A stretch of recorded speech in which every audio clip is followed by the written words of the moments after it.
cenário pós-Guerra Fria e que alimenta, no mínimo, uma insegurança internacional. O que Estados Unidos e Rússia vêm falando sobre o assunto? Priscila, bom dia.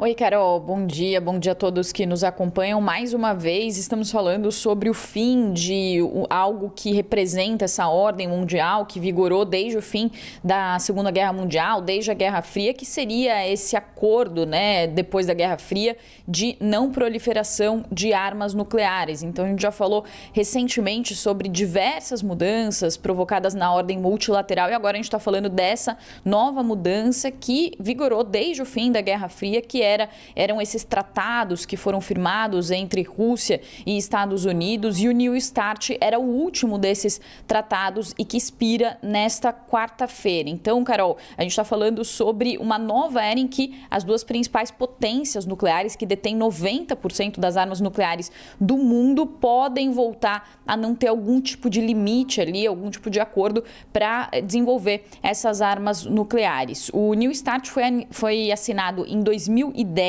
e vigoraria até 2026, entrou em vigor em 2011 e ele substituiu o START 1, que é o Tratado de Redução de Armas Estratégicas, que foi firmado em 94 e o mais importante deles depois da Guerra Fria. Depois veio também um acordo de transição, o SORT, que foi assinado em 2002 e agora então a gente entra nesse momento em que aparentemente não vai haver, pelo menos nesse momento, a assinatura de um novo acordo. O que previa o New START? Algumas limitações. Então, de 1.550 ogivas nucleares prontas para uso, que são as bombas propriamente ditas, também a limitação a 700 mísseis balísticos intercontinentais lançados por submarinos e bombardeiros pesados e também 800 lançadores no total. O New START também restringia armas russas capazes de atingir os Estados Unidos e hoje, Carol, a Rússia, segundo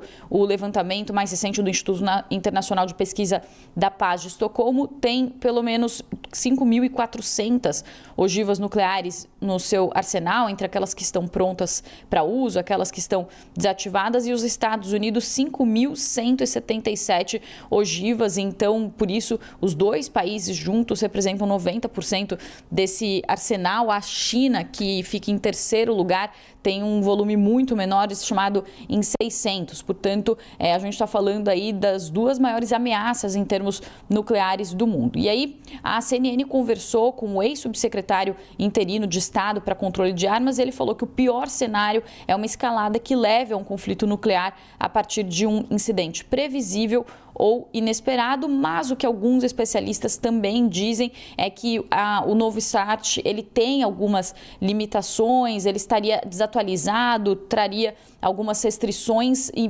principalmente aqui nos Estados Unidos há uma crítica de que restringiria o poder desenvolvimentista nuclear dos Estados Unidos de forma desnecessária, principalmente diante da expansão da China. Críticos, incluindo o presidente Donald Trump, também falam que a China deveria participar de um novo acordo nuclear e falam também que esse acordo, por isso, estaria desatualizado.